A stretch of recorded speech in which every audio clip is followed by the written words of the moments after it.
Hi, I'm Wendy and I'm a nurse and it's really cold. It's 2 degrees Celsius, which is about 35, 36 degrees Fahrenheit. And it's the same in Launceston, Tasmania, which is where I've got this crazy idea to buy a farm. But at the moment, I can't even go to Tasmania because they've locked the borders to Victoria where I am because our coronavirus cases are increasing. And so that's effectively put my dreams on hold. And it's not just my dreams, everybody else is changed in some way or another because of this pandemic. In one way or another, we're all in some sort of pandemic purgatory. And I'll explain this in a minute.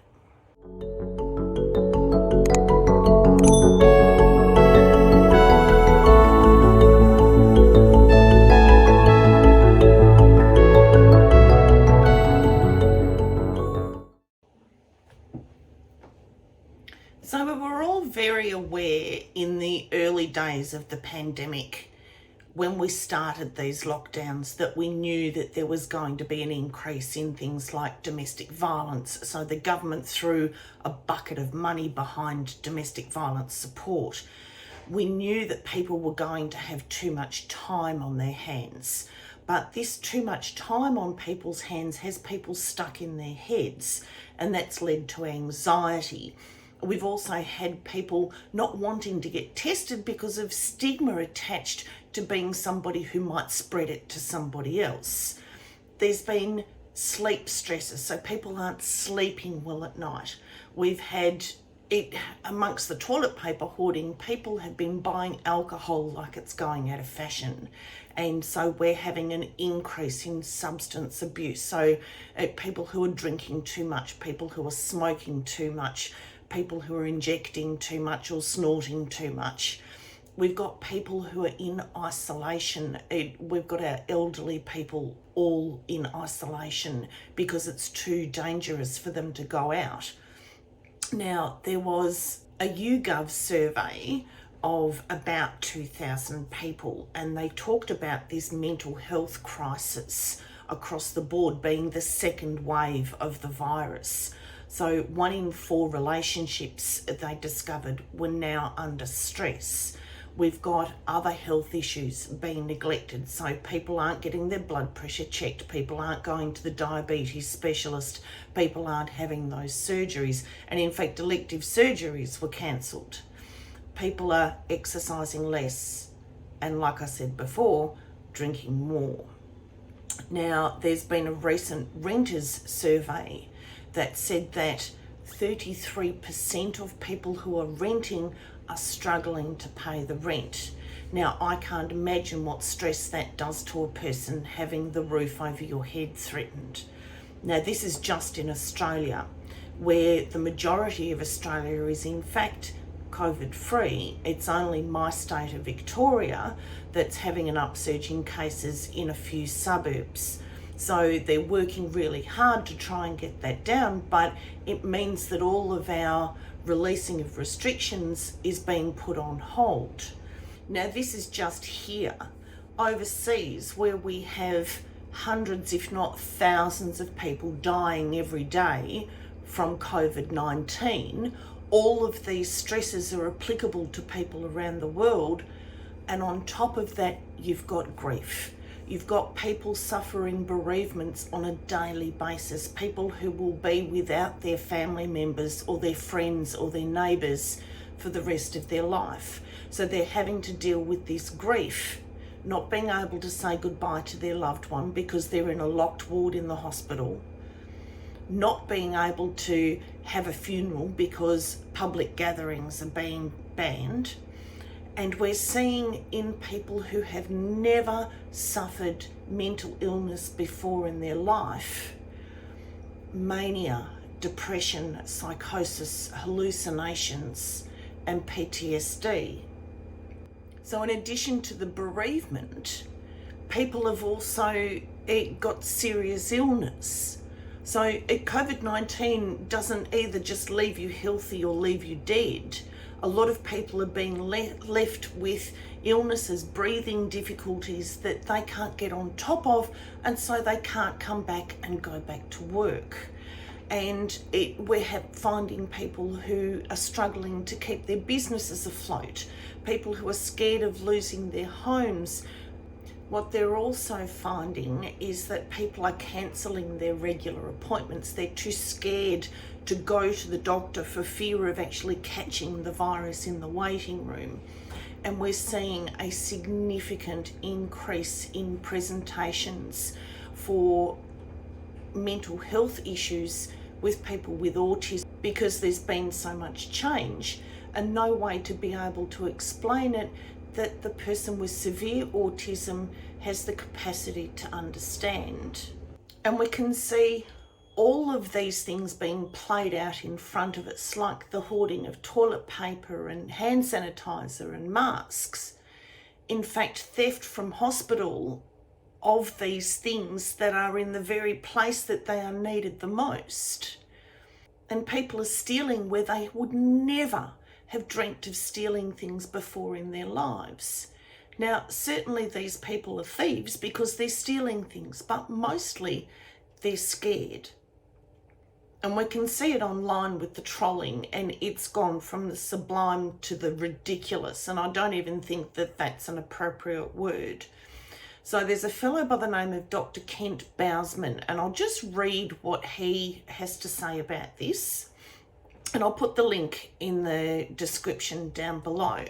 And he says, therefore, what may be grotesquely cathartic at the individual level simultaneously blooms into a toxic form of expression that ultimately erodes collective goodwill. And I've seen this happen time and time again, where somebody will make a comment and maybe they've worded it badly, or it's perhaps not an opinion that's held by other people, and all of a sudden there is this vicious attack on this human being, and these trolls have just escalated, and people are saying things to other people online that they wouldn't dream of saying to somebody face to face. And we're seeing misinformation that people are grabbing onto like it's a lifeline, regardless of what the truth is. One of the saddest things that I read was that, you know how the alcohol kills the virus, that's why we're using the hand sanitizer. So it then became a thing that if you drank alcohol, that you could kill the virus inside you, a little bit like injecting bleach. And so in Iran, there was, in a very short period of time, 700 people died because they drank themselves to death because they thought it would cure the coronavirus. There's other conspiracy theories like 5G is spreading the coronavirus, or COVID-19, or SARS-CoV-2, whatever you want to call it. Now, the virus has to have something to hang on to, and usually that's moisture, like droplets from when you sneeze or you cough or you talk. It cannot hang on to radio waves. That's just not the case. It needs something physical to hang on to. So if we look at countries that are leading in 5G, so we've got South Korea, the United States and China, all with very different COVID-19 experiences. Likewise, we've got Brazil and India and Iran, all with in the top 10 countries of those with coronavirus, and none of those countries have 5G. And we're seeing an exacerbation of racism, and it's escalating out of proportion around the world. Now, I firmly believe that the Black Lives Matter movement wouldn't have gained as much traction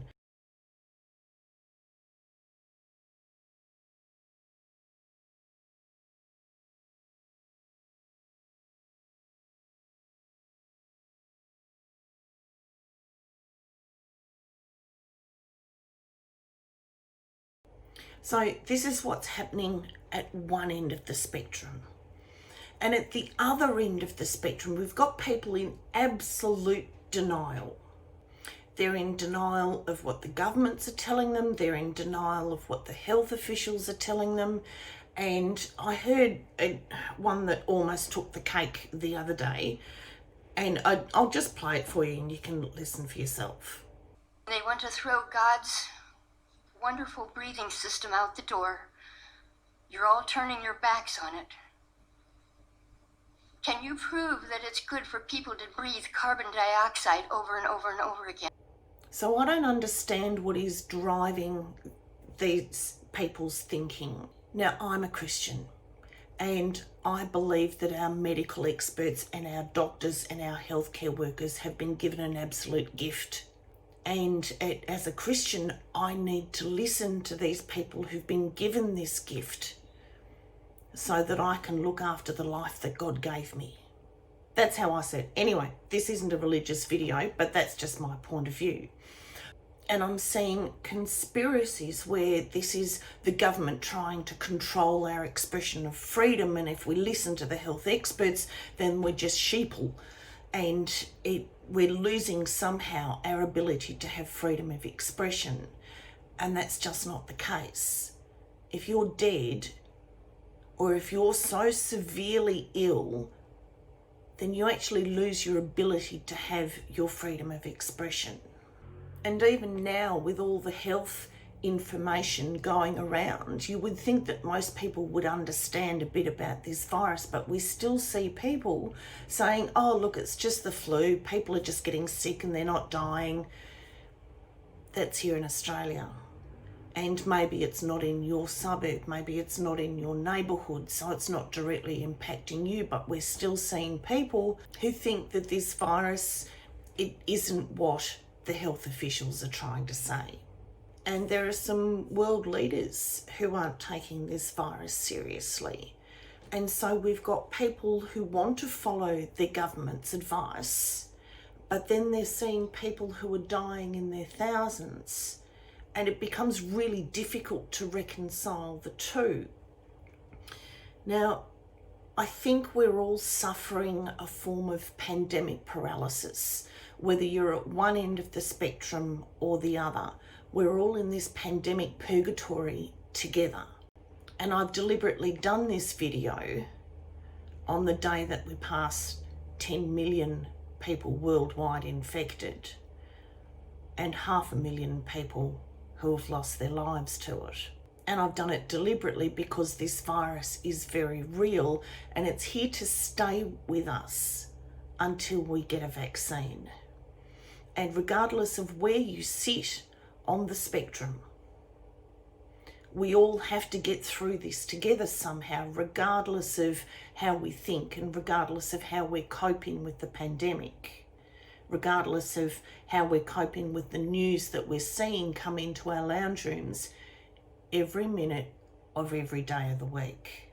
And this is where us as human beings, regardless of your location, your nationality, your race, your religion, your gender identity, regardless of political ideology, we are all being impacted by this pandemic because we are all human beings. So whatever your pandemic paralysis is, wherever you sit in this pandemic purgatory, please stay safe and try and recognise which part of you has changed because of the pandemic. And it might be that it changes back once the pandemic is over, but I know there are parts of me that have changed. And if you need somebody to talk to, please just reach out. There are services in your local areas. If you see that somebody is struggling, reach out to them, even if it's just to give them an ear. We all need to get through this together. We are in this pandemic purgatory, but we will get out of it. So I hope you've enjoyed this video. I hope somehow you can identify with being in this pandemic purgatory with people who believe very different things to you. We are all in this together. So thanks for watching. Hit the subscribe button and join this amazing village of people that I'm collecting along the way. And I'll see you in the next video.